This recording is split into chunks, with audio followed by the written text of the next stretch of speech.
Okay, welcome back again. What we are going to do today, we are going to start a very interesting topic today, that is your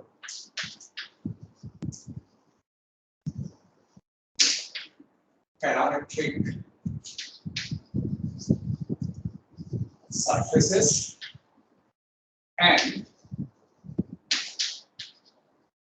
their areas. Okay, so what we did earlier, probably we have dealt with your surfaces. We have dealt with surfaces, but probably those surfaces were generated by, like say, they were nothing but some surface of revolution, right?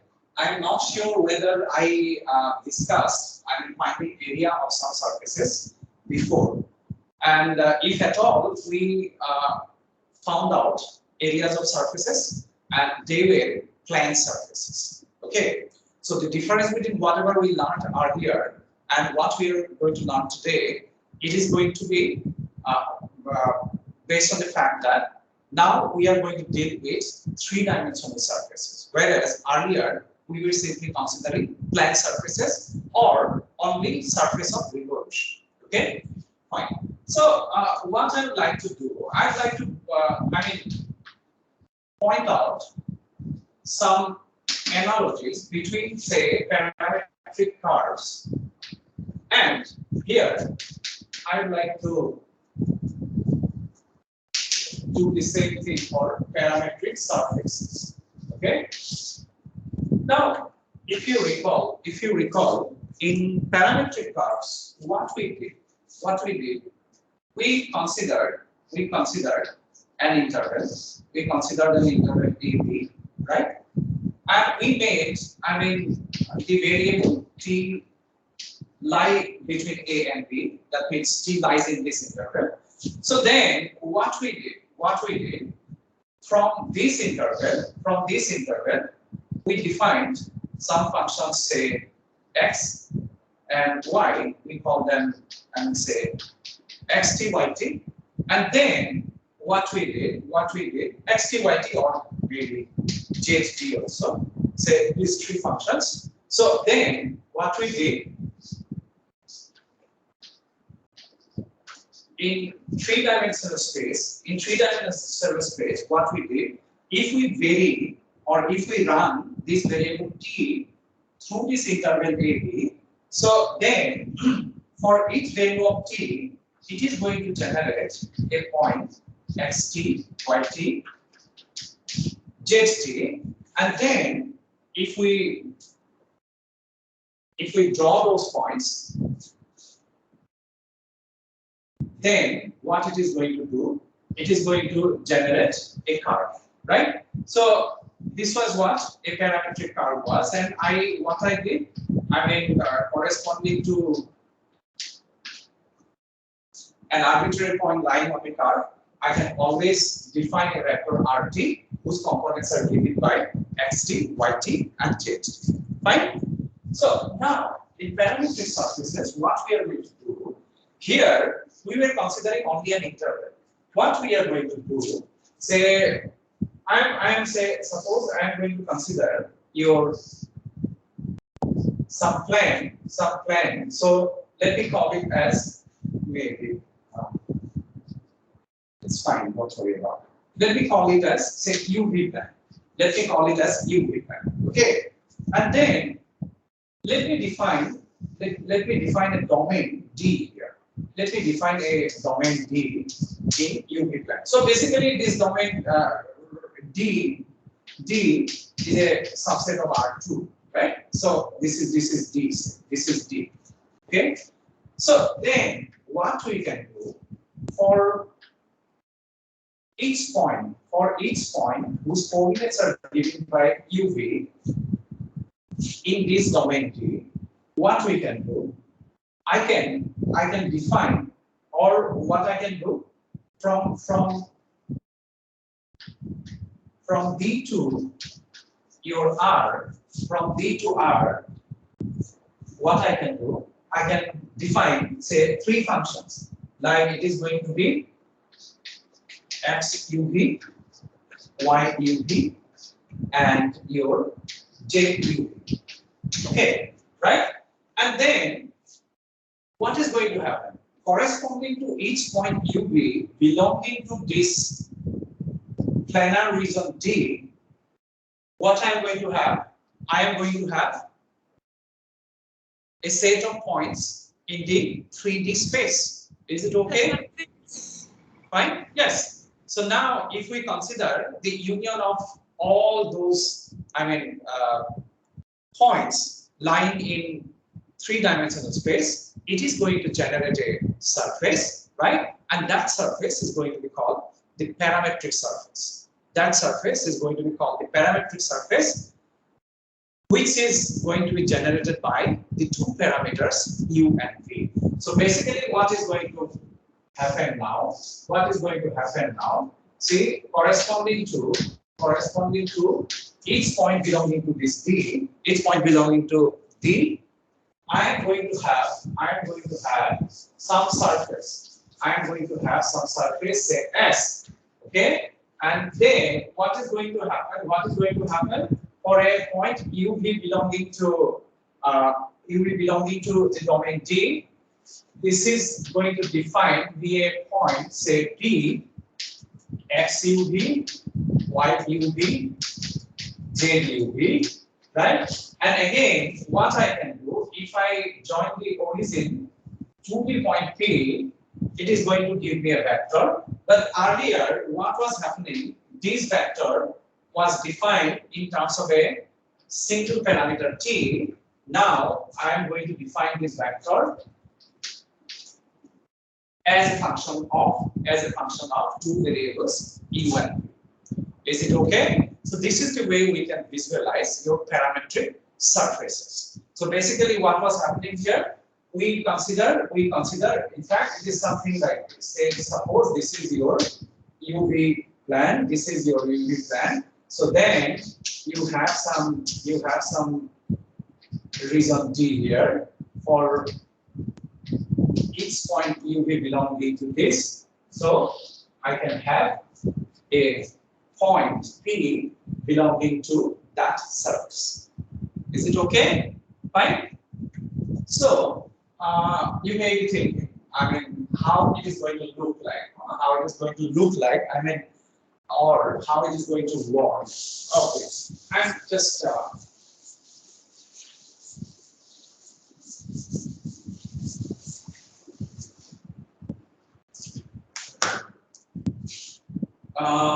suppose I consider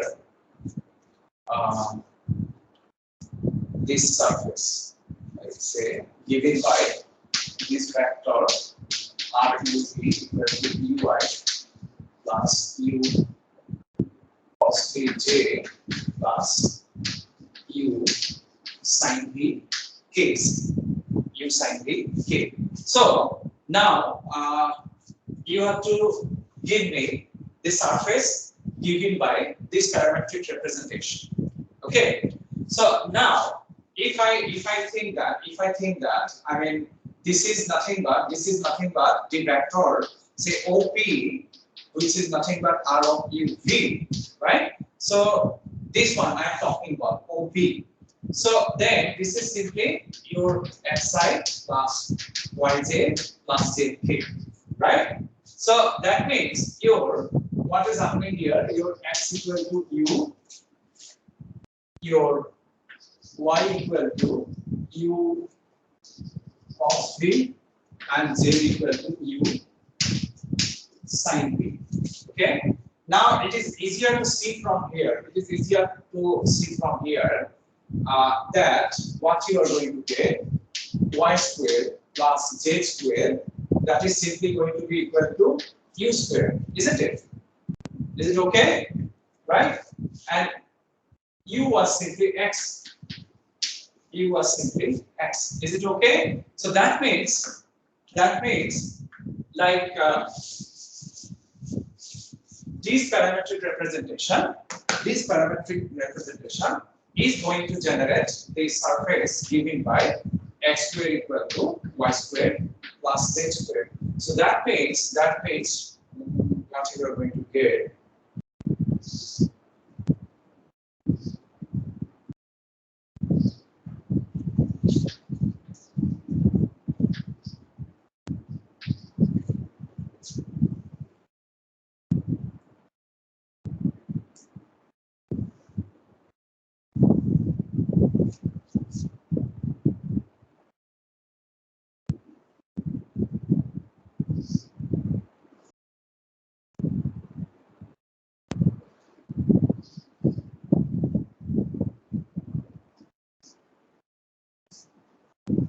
is going to be something like this. So if this is the positive acceleration, so this is going to represent the cone, fine, and this is going to represent the cone.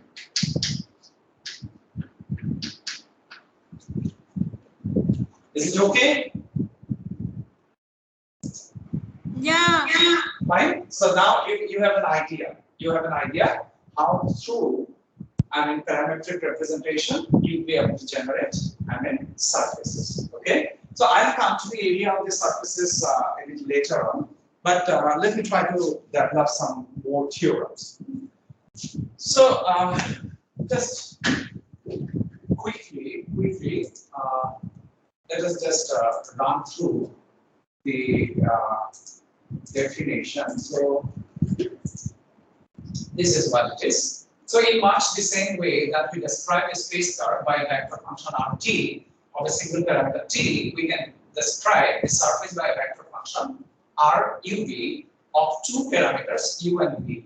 We suppose that Ruv is given by this. Okay, so basically this function is going to map you to a point in three-dimensional space where the coordinates of the point C, each component is going to be given by a function of u and v. Okay, and this is the vector function defined on a region D in the UV plan. So x, y, z, the component functions of R are functions of two variables u and v, with domain D.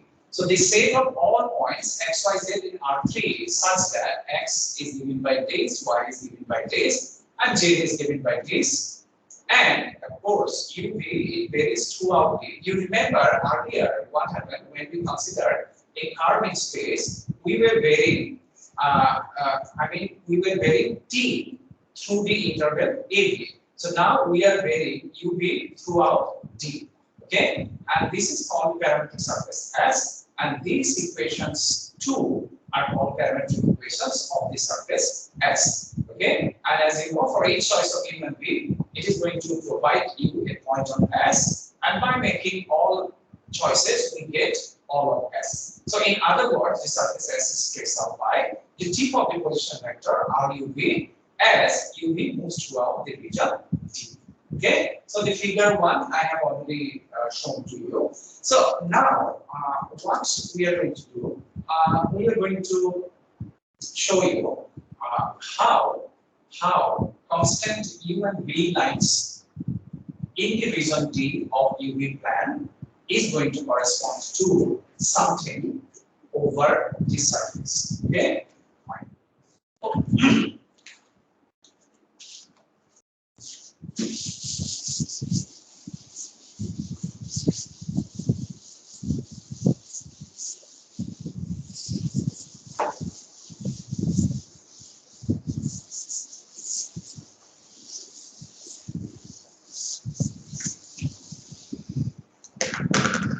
Okay, fine. So let this be your UV plan, and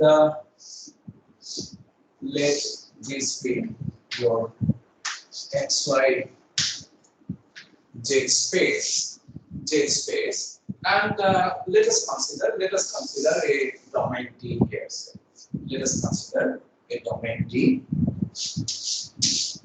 here, domain D here. Okay, this is D. So now, I will look at this. Say, suppose I consider the lines. I consider the lines. Say suppose this line is say your u equal to u naught. Okay, and suppose this line. Suppose this is your v equal to v naught. Okay, so basically, I mean that means this point is simply going to be your u naught v naught. Is it okay? Fine. So now, say suppose corresponding to all those points belonging to D, I mean if we generate a surface given by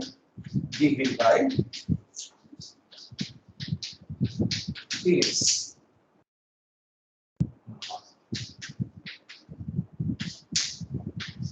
So suppose I mean this is my surface S. Suppose this is my surface S. Okay, so this is S. Okay, fine. So now look carefully here.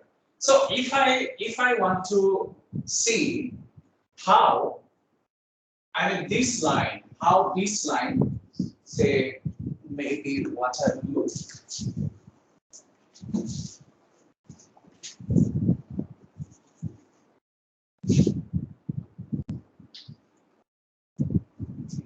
What I do this is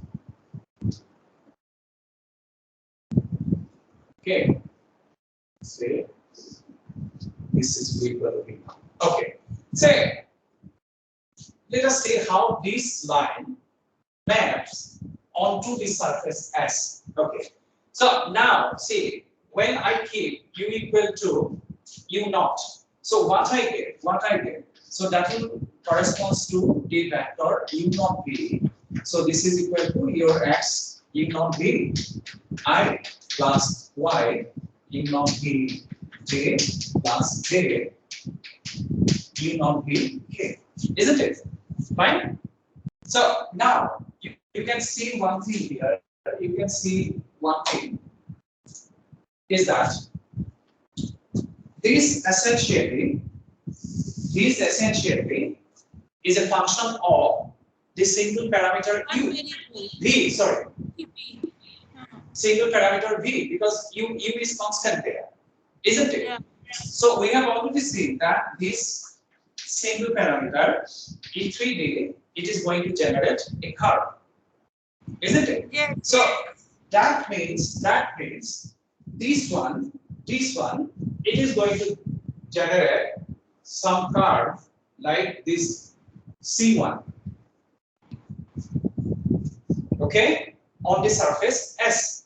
Similarly, when I keep your V fixed, again, I earlier I got a single parameter representation RV. Now I'm going to get RQ, right? And again, as before, that is going to generate another curve, your C2, another curve C2 on the surface S, right? And you know that the point of intersection. So basically, this point, like say if you join this with O, so this vector is simply going to be R U naught V naught, isn't it? Yes. Right? So that is the way we can perceive, like say the images of constant lines on the region D in UV plane on the surface of S. So what is going to happen? So that means if we generate a grid here, like this by constant lines corresponding to U and V, so that is going to generate a grid here also. That is going to generate a grid like this. Is it okay? Fine. So the situation is going to be it is going to look something like this.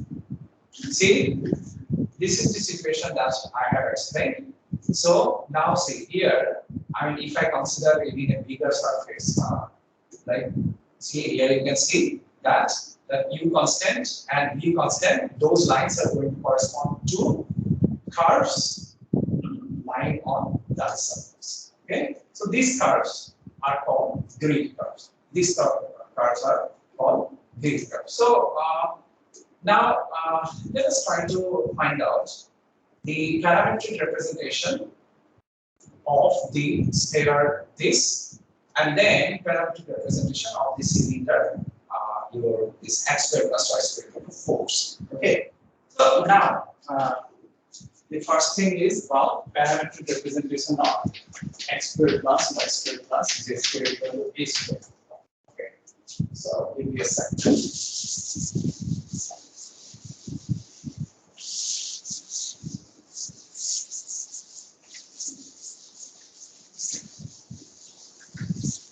Okay, see, always remember, I mean, we are seeking a surface, we are seeking a surface in 3D space. In the 3D space, we can have a parametric representation involving two variables. Fine? So now you all know what are the transformations for your sphere, right? What we do, we can use r, theta, phi, right? Yeah, right? Spherical polar coordinates. But here you know that this is a fixed pair. So this r is simply a here, isn't it? Right? So that means if I use x equal to your a sin theta cos phi, y equal to a sin phi sin theta, and your z equal to a cos phi. So then basically what is happening? I am getting r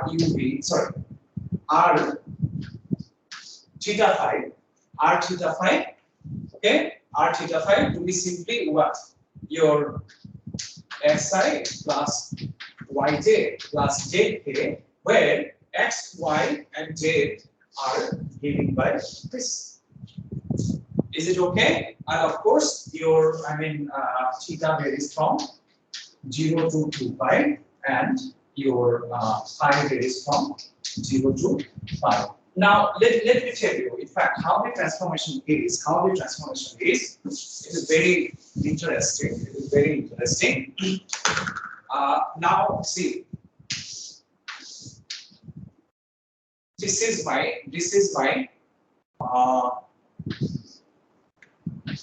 theta phi plane. This is my theta phi plane. So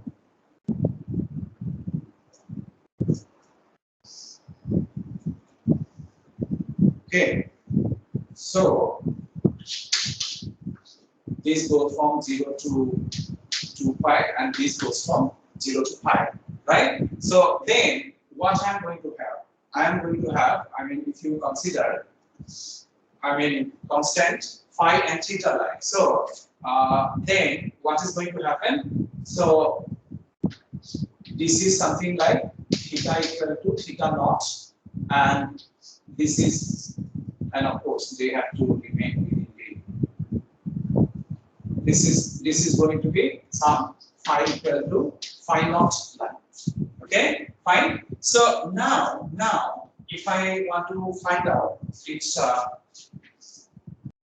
image, or if I want to find out the surface, which is nothing but a sphere of radius r, So then what you know, that theta is going to move along this direction, isn't it? Right? Theta is going to move along this direction. Is it okay? Yeah. Right? So that means for a fixed, if theta equal to theta naught, so then this is going to generate some curve like this, isn't it? Okay, fine. And Yeah. what is going to happen? Your phi is going to be in this direction, isn't it? In this direction. So phi is fixed. So that means it is going to generate something like this. Is it okay? So that means this one corresponds to theta equal to theta equal to theta naught, and this one corresponds to your phi equal to phi naught. Is it okay? So these are going to be the grid curves. Fine. So Phi now equal to phi naught is wrong. why? It is the other curve. No, Yellow it curve. is, sorry, it is going to be a circle now. It is the yellow curve. It is the yellow. Eventually, it is going to be a close. It is going to be a close circle. But you have made it the blue one. No. Blue one is theta equal to theta naught. Yeah, sorry. Yeah. Yes, yellow one is there. Yeah. I provided with the same arrow, right? Yes. Thank you. Right. So blue one is the theta equal to theta naught, and yellow one is the phi equal to phi. Okay. So now similarly, say let us consider another example. Suppose you want to find out the parametric representation for the cylinder, your 4 and j going from your j going from 0 to 1 or whatsoever. Even if it is not giving also, we can do it. Huh? Yeah, so now can you tell me the parametric representation?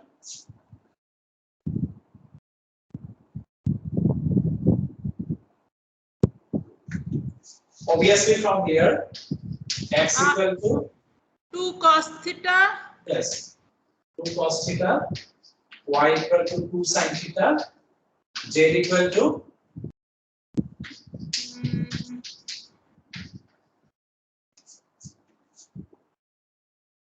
z equal to simply z. You need 2, isn't it?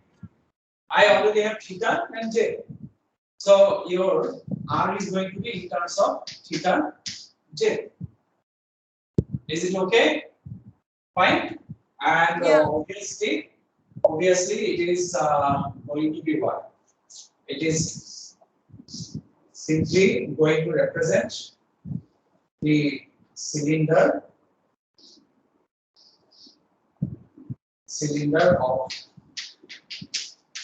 radius 4, and it is going to lie between z equal to 0 and 1. Radius 2. Yeah, radius 2. X square plus y square equal to 4. No, I am saying that this circle has radius 2, but z is going to go from 0 to 1. That is what I am saying.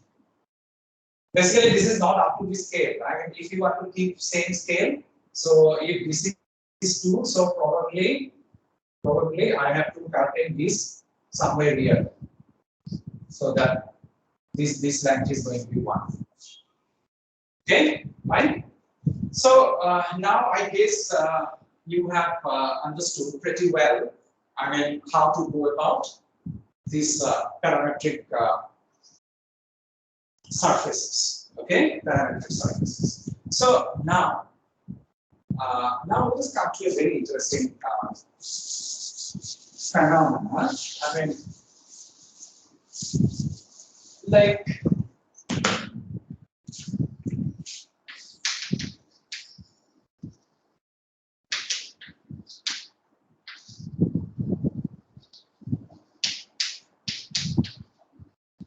equation of tangent lines to here. And this is going to give us some clues about how to find out the surface area of those parametric surfaces.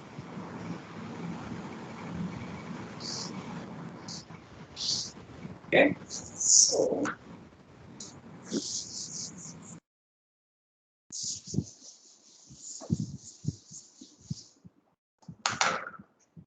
now let me draw the same figure here.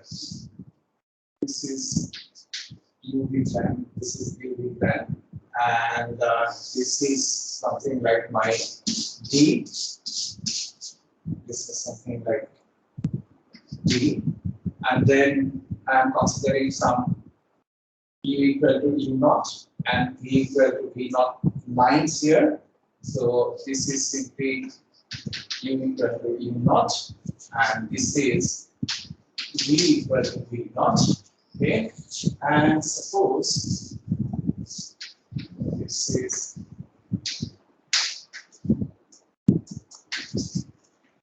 X, Y, Z, and suppose this is the surface, this is the surface, okay?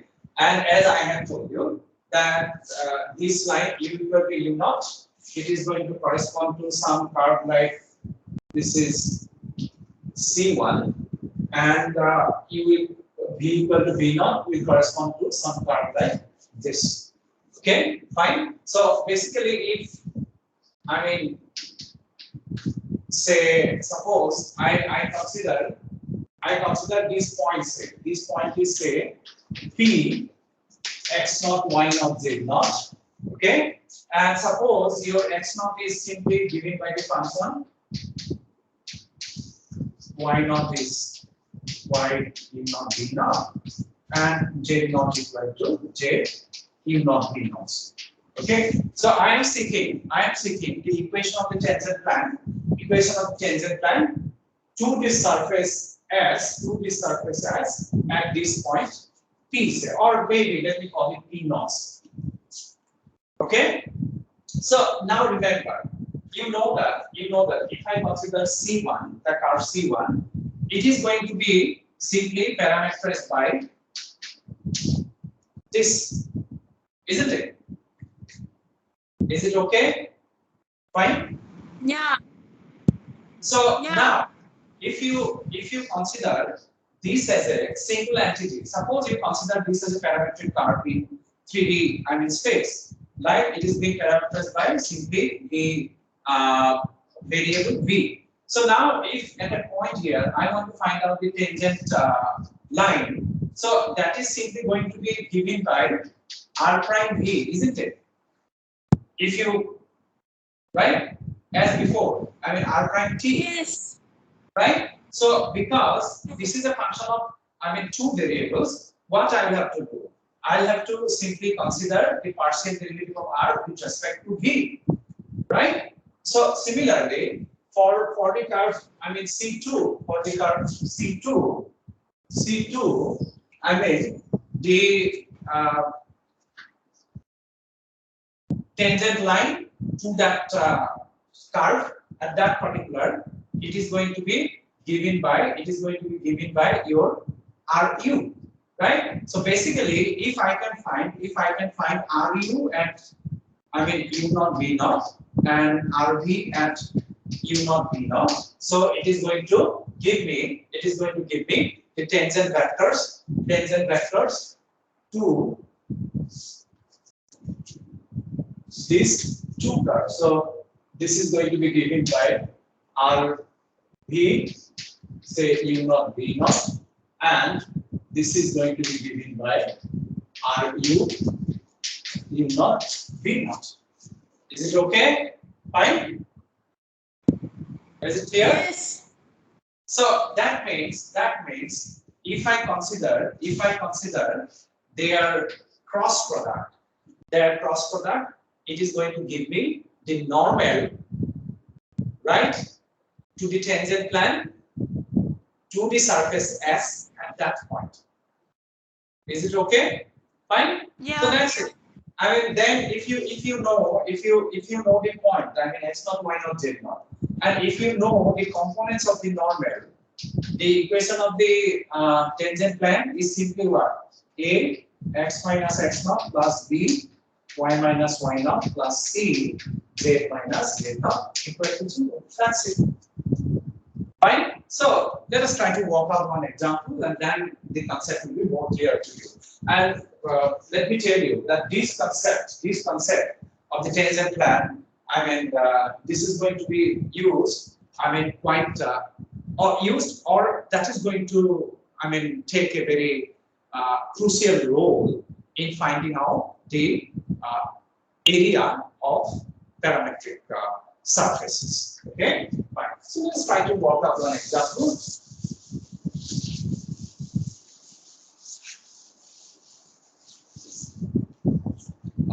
Let me take it from the book.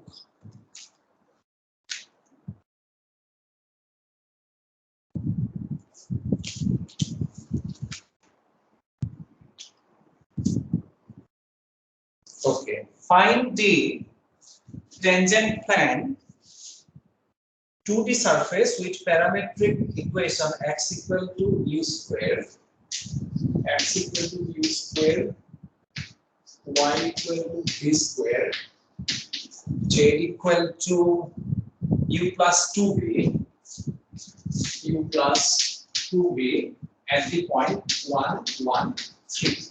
At the point 1, 1, 3.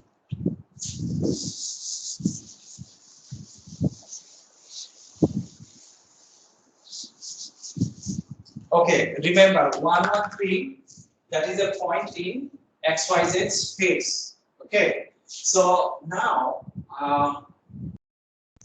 if x equal to 1, y equal to 1, if x equal to 1, y equal to 1, and z equal to 3, then corresponding to this, your u and v must be equal to what?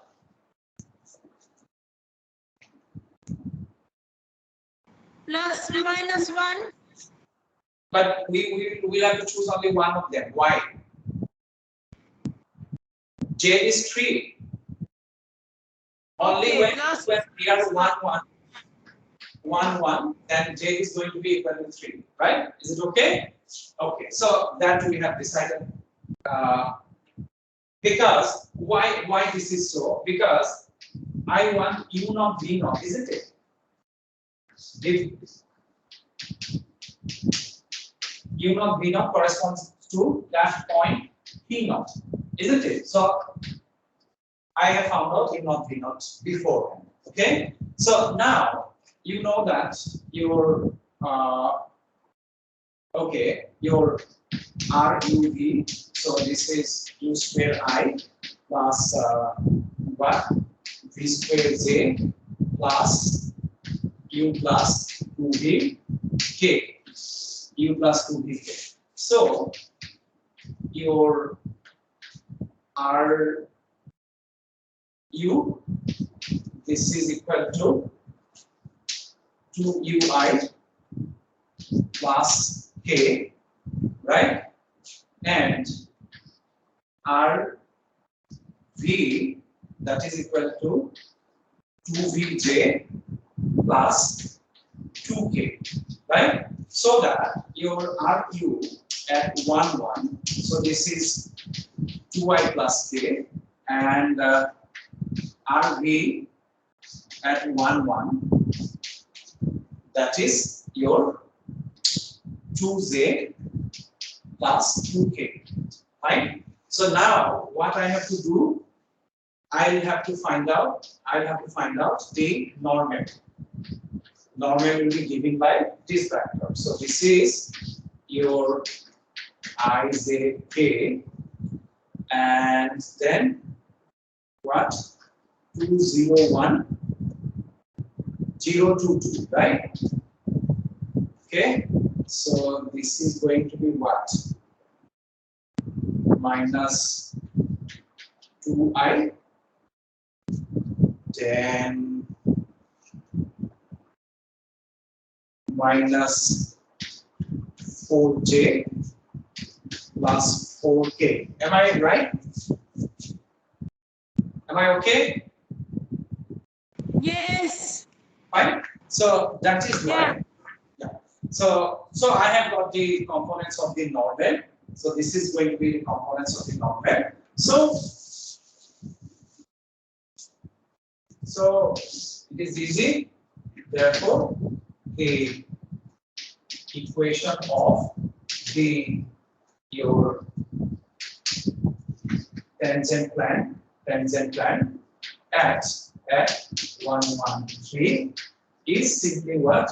Minus 2 x minus 1 minus 4 y minus 1 plus 4 your j minus 3 equal to 0. So whatever comes out of this, that is going to be the final equation.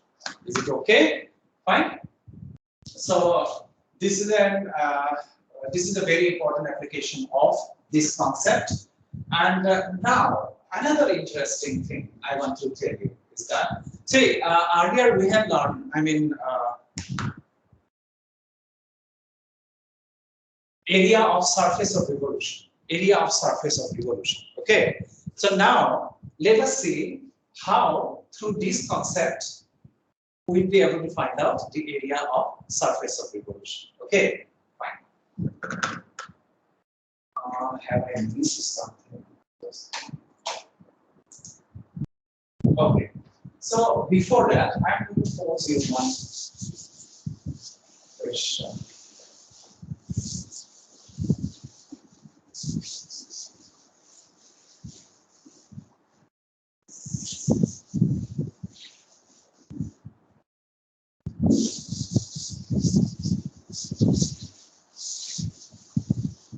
Okay, suppose I want a vector function that represents the elliptic paraboloid z equal to your x squared plus 2y squared.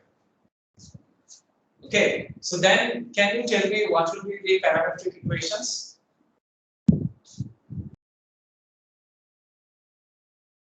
Yes?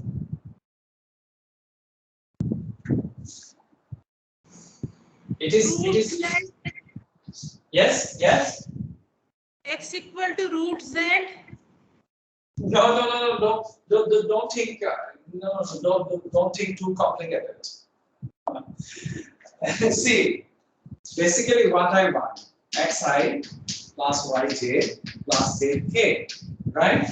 I want them to be function of two variables here. You simply have to give me those two variables. That's it.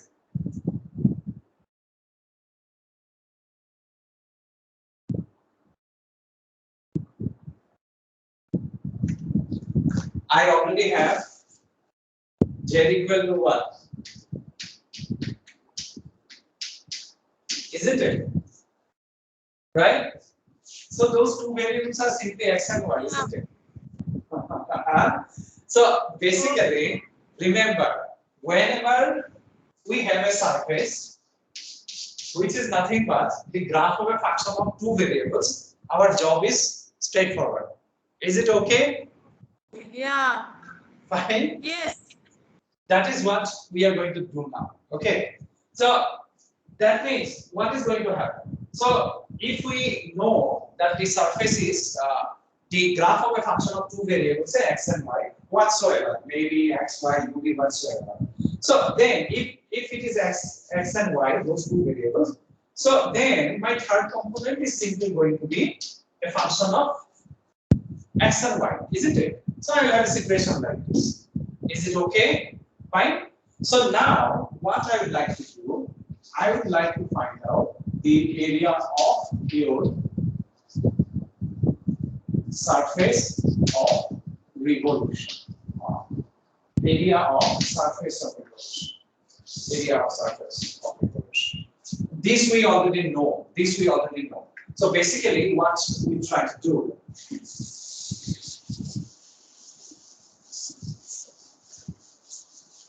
My drawing has to be perfect now. Okay, fine. Suppose, let me draw it here.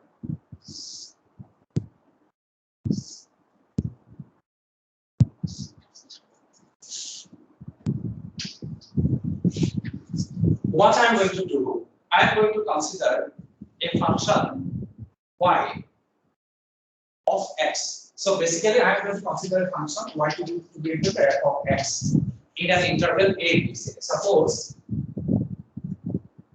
this is my interval a b here. This is my interval a b here on xy.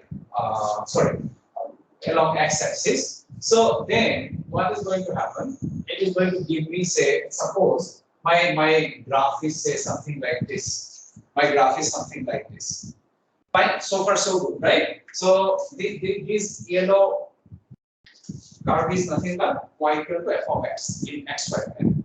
So now if I rotate this curve about x-axis, then it is going to generate some surface, isn't it? Is it okay? Yes. Fine. So now, say suppose I consider this point, say x here. So that means this length is going to be f of x. Fine. This length is going to be f of x. Okay.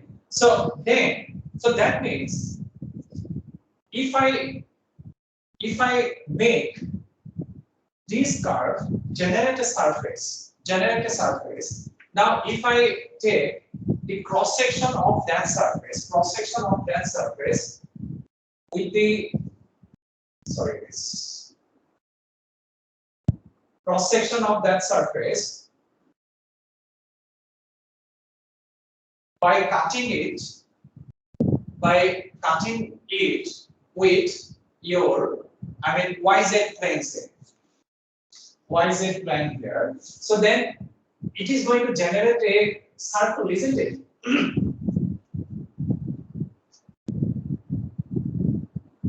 Are you getting my point? It is going to generate a circle Of right? radius fx. Radius fx, right? It is going to generate a circle of radius fx. Now, so that means if I want to take a point, say pxyz on that surface, on that surface. So obviously, if you join this point with P, so it is going to have the same radius, isn't it? If this is fx, this radius is also going to be fx. Is it okay? Fine. My situation is something like this. Okay. Yeah. Fine. I am taking a point P on the surface, which is nothing but surface generated by what? Rotating this curve. Yes. So then this is going to be the same radius. This is going to be f of x. Now, if this radial vector, it makes an angle theta. Radial vector makes an angle theta with this line. So then what is going to happen? This y coordinate is going to be what? fx sin theta. No. Fx sin theta. Fx sin theta is going to be z coordinate, isn't it? Y coordinate is simply going to be this length, isn't it? Oh, yeah. Are you getting the point? Yeah. See, this is x, this is x, this is y, this is z. Yeah. Isn't it? So this y is going to be your fx cos theta, and this is going to be z is going to be fx Sin sin theta. theta. Fine. Okay. So that means what we have got.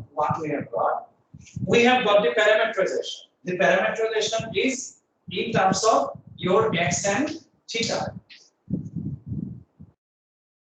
Isn't it? So basically what we have found out that now if you join this point with a vector from the origin, so that you are going to get r x theta, so that is going to give you xi plus fx, your fx cos theta j plus fx sin theta k.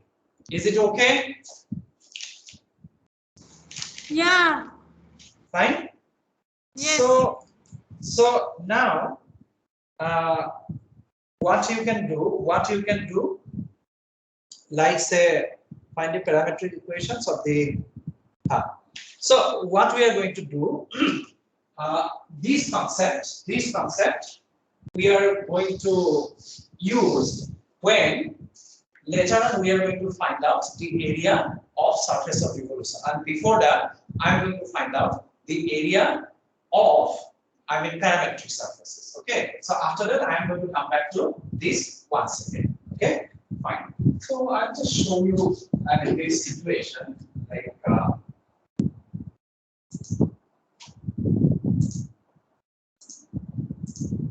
See, this is what I told you. My figure was not that great, but this is going to be the situation. This is going to be the situation. Like say, you know that this is going to generate a circle. Okay. So now the radius is f of x. If it makes a theta with this line, lying on xy plane. So then I'm going to have this as my y, this as my j. So that is why your x equal to x y equal to fx cos theta and j equal to fx sin theta. And here in the next slide, you are going to see, parametric equations for the surface generated by rotating the curve y equal to sin x here. So, if you use some plotting device, see, you are going to get some surfaces like this. So, basically, what is happening here? Like, this is the sine wave, isn't it? This is the sine wave. So, you are simply rotating the sine wave about x-axis to generate this kind of surface. Okay, fine. So, now, let us come back to that tangent plan again. Okay, so now one thing is that again in the tangent plan I was considering the normal vector. Okay, so if you have to get the normal vector, the existence of normal vector is going to be guaranteed by the smoothness of the surface, isn't it? Now, if the surface is not smooth at a particular point, you won't be able to draw a tangent plan. Is it okay? Fine. Now, Yeah. the smooth. So that means, in order for the normal to be existence, I want the surface to be smooth, and that is going to be, since it is going to be guaranteed by the existence of that normal. So the normal is going to be possible if your RU cross RV at that point is not equal to the 0 vector. Okay, so that means the surface is going to be devoid of any corner. So basically, I don't want anything like that in that surface. You got my point, right? The surface should not be like this. Okay, fine. So that is what is going to be shown here.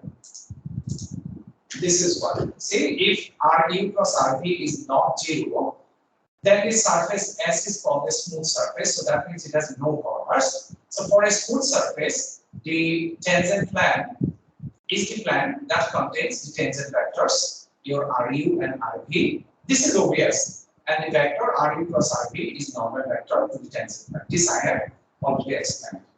Okay, so how much time do I have? Okay, I still have around 8 minutes to go. Okay, so now next thing I am simply going to show you some slides because these concepts you have already learned. Okay, so now we are going to find the area of parametric surface. So how we are going to do it? So firstly, what I am going to do, I am going to consider, that parametric equation corresponding to that vector. Okay, so this we have already done. Tangent plan. This we have already done, this particular example. So now we have already done that change of variable stuff, right? Okay, and then if you recall, so what we did, so remember, in that change of variable, I have converted a domain S in the UV plane, which was a rectangular domain, into some curved rectangular domain in xy plane. Is it okay? Fine. So that is what I do, isn't it? And what is another interesting thing here is that, like, if I consider here at this point x naught y naught, I mean a tangent line to this curve, and this curve. So then out of that, those two tangents line, what we did, we generated a parallelogram, right? Do you remember it? We generated a parallelogram, something like this, something like this. You remember now? Now I think you'll be able to recall. Is it okay? Fine. So this is what we did. Then we approximated the area of these blue surface with the help of the area of this parallelogram, and it came out to be simply the cross product of this delta u r u cross delta v r v. That is what happened. So this same concept we are going to find out in finding out the area of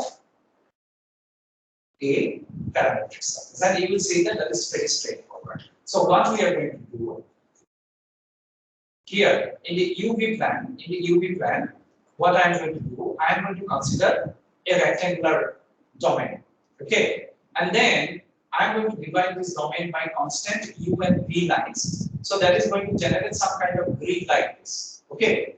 So then you know that this is going to be mapped onto the surface S in XYZ space like this, okay? And then corresponding to this, small rectangle here, subrectangle to be precise, here, Rij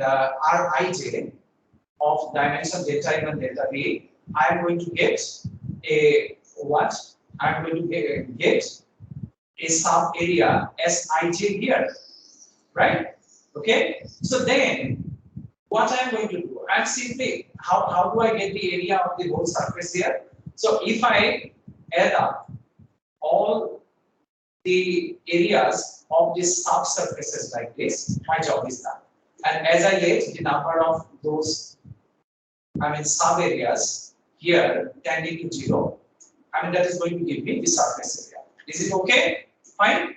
And that is where we are going to use this concept, and you will see that this is pretty straightforward. So what it is? Now in Sij, I'm simply going to use this concept. Like I'm going to draw two vectors like this and this, okay, as we did in change in variables. So then what is going to happen? This parallelogram is going to, area of this parallelogram is going to approximate the area of this Sij, right? And this area of this parallelogram is simply this, okay? And the approximation of the area of S is this, okay? And that means if a smooth parametric surface S is given by the equation R uv, this, and S is covered just once as uv ranges throughout the parameter domain D, then the surface area of S is simply, because this as your mn tends to infinity, it becomes simply your what? This double integral of this over, yes, over that this D, remember this D is always considered as a rectangle in the original UV plan. That you have to remember. Okay, so that's it. So this is the formula. And you already know how to find this out. Okay, so with the help of this, let us try to find out the area of a given surface. And the concept, I don't think I have to repeat it. I think in my next slide. Let us find the surface area of the sphere of radius A, and after that I am going to do the surface area of the graph of the function. Okay.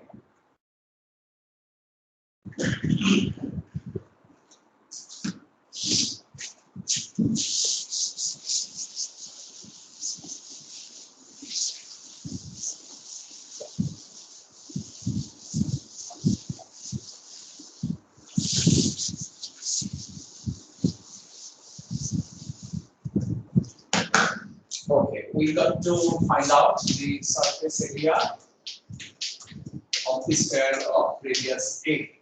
Okay, and as you know here the transformations, they are simply what your A sine phi cos theta, y equal to A sine phi sin theta, and j equal to A cos phi. Okay, so that means your R, your simply theta phi. So this is xi plus yj plus jk, where x, y, j are given by this. Okay, so that your r theta, that is going to be,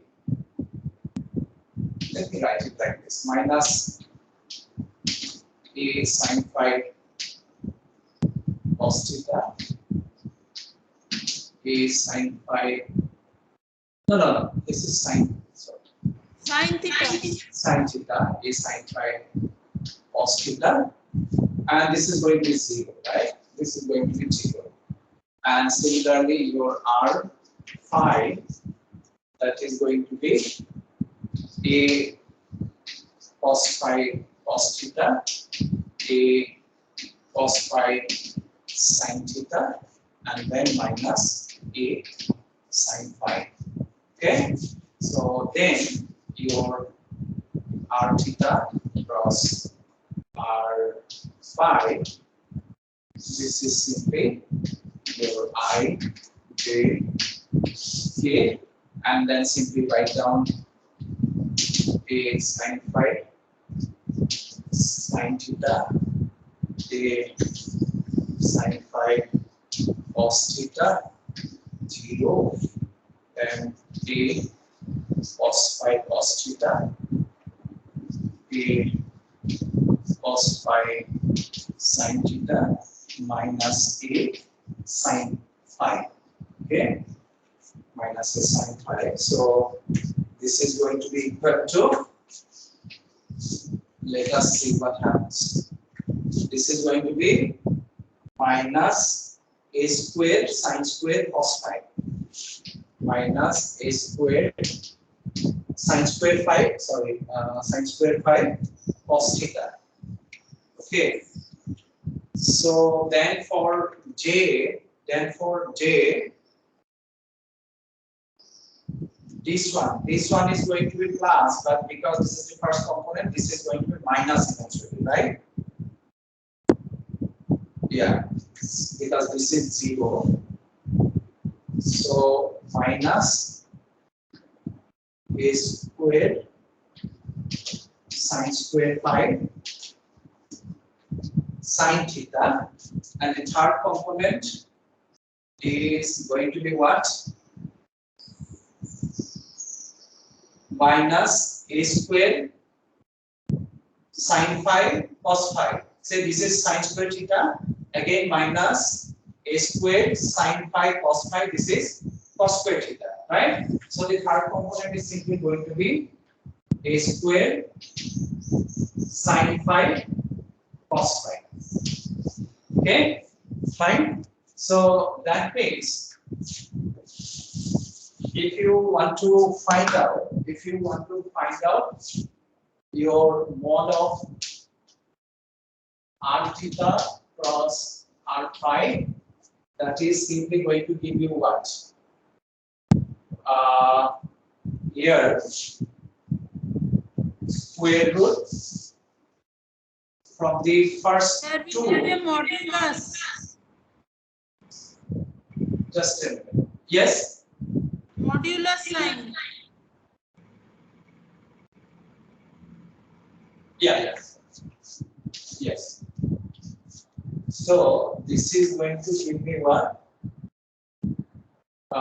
From the first two, I am simply going to get a to the power 4 sine to the power 4 phi, isn't it? Because cos square theta and sine square theta, that is going to give me 1. And from Yeah. the second one, I am going to get a to the power 4 sine square phi cos square phi.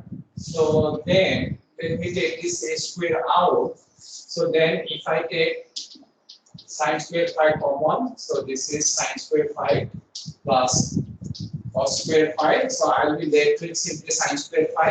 This is going to give me a square sine phi. Okay, fine. So it is, I mean, I am intentionally doing it because during the set of variable stuff, I avoided that, right? Because over there, instead of A, you have another variable, your rho. Okay, so therefore, area of that surface, it is going to be d your okay r theta, r phi, and of course theta varies from 0 to 2 pi and phi varies from your 0 to pi.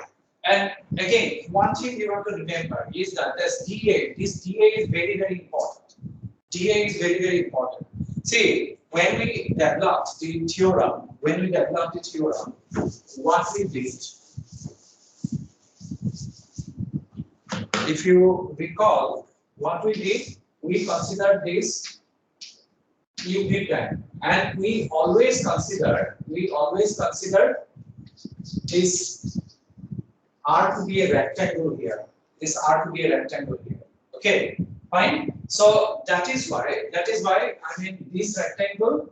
I mean, say suppose U goes from say A to B and V goes from your C to D.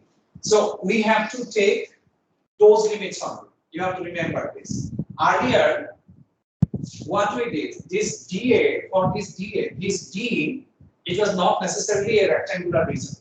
Sometimes it could have been some circle whatsoever. Okay, that you have to be careful about here. What we are doing. Is it okay? Fine. But Yeah. according to situation, I'll come back to that later on again when we are going to deal with certain problems. Okay. So now see if it is not rectangle, but in this particular case, definitely we are considering your theta phi plane, where as I have told you, the situation is something like this. Okay. So Yes. now what is going to happen here? So that is why this is going to be your pi going from 0 to pi, theta going from 0 to 2 pi. This has already become your a squared sine pi, and dA, this is simply going to be your d theta d phi. And I think what it is going to give me, because theta is, these are independent. So for theta, I'm going to get 2 pi a squared, and for this, I'm going to get 0 pi. Okay, cos phi is -1 and cos 0 is 1. So that is going to give me -2 eventually. So it is going to be 4 pi a squared.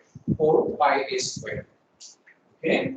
So I'd like to finish today's class with a very interesting observation for area of surface of revolution. So, okay. So now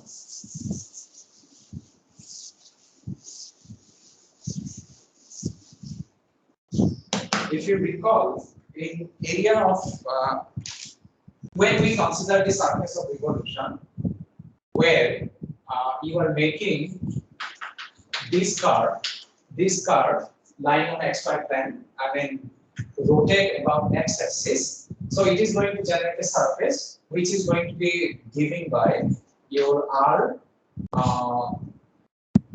x theta, whose components are going to be x, fx cos theta, and fx sin theta, isn't it?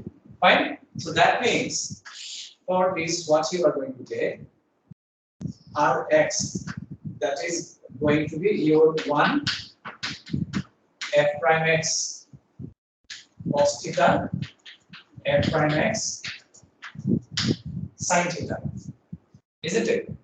Fine. And then your r theta, that is 0, then minus fx sin theta and fx cos theta, right? So if you want to find out